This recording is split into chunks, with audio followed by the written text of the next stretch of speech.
A girl found an abandoned parrot in a trash can. But minutes after getting home, the parrot went stiff. It seemed sick. So she rushed it to the vet.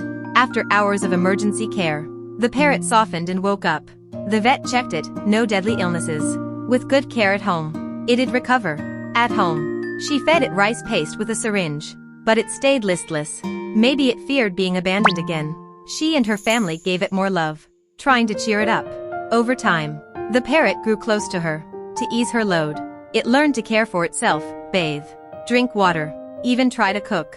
Its sharp beak helped open sodas and crack nuts. When she was out, it watched the baby. Soon, it became a helpful little helper. This smart parrot warmed her heart.